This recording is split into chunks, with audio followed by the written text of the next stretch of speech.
શહેર કોંગ્રેસ દ્વારા આપવામાં આવ્યું આવેદનપત્ર। લાંબા રૂટની ટ્રેનોની ટિકિટની કાળાબજારી અને અન્ય પ્રશ્નોને લઈને વિરોધ। સુરત રેલવે સ્ટેશન પર કરાયો વિરોધ। પશ્ચિમ રેલવેના મેનેજરને આપ્યું આવેદનપત્ર। વહેલી તકે નિરાકરણ લાવવા માંગ કરાઈ। મુસાફરોને પડી રહી છે હાલાકી। કલ્પેશ બારોટ, માજી ધારાસભ્ય સભ્ય વેસ્ટર્ન રેલવે। કલ્પેશભાઈ, શું વિરોધ કરવામાં આવી રહ્યો છે, શું મુદ્દાઓ છે?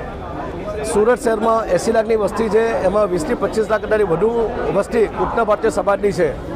તમે અલગ અલગ લોકો માટે ટ્રેનોની સુવિધા કરો છો, તો અમારી માંગણી છે કે સુરતના યોગદાનમાં ઉત્તર ભારતીય સમાજનો જે ફાળો રહ્યો છે એને ધ્યાનમાં લઈને આગામી દિવસોમાં તહેવાર આવી રહ્યા છે, છઠ પૂજા આવી રહી છે, તો જે ટ્રેનો વીકલી છે એને ડેલી કરવામાં આવે।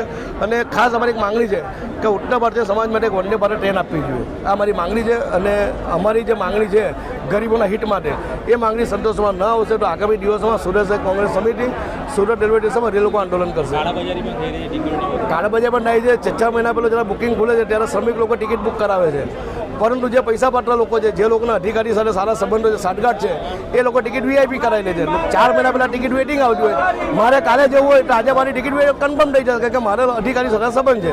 આવા ઘણા એવા મુદ્દા છે। અને જો એમ કહેતા હોય રેલવે પ્રશાસન કે ભાઈ કોંગ્રેસના ખોટા આક્ષેપ છે, તો અમે આરટીઆઈમાં માહિતી માગશું કે તમે કેટલી વીઆઈપી ટિકિટ કરી છે અને કોની ટિકિટો કરી છે, એ અમે માગણી કરશું, તમે ખુલાસો કરો। ભાગદોડો મચી છે પ્લેટફોર્મ પર આ બાબતે શું? મેં કહ્યું જ્યારે પણ કોઈ દુર્ઘટના બને છે ત્યારે ભાજપ શાસકો અને સરકાર પોતાની ચામડી બચાવવા માટે ટ્રેનો ડેલી ચાલુ કરે છે, પણ આગામી સમયને ધ્યાનમાં લઈને જે વીકલી ટ્રેનો છે એને ડેલી કરવી જોઈએ, એવી અમારી માંગણી છે।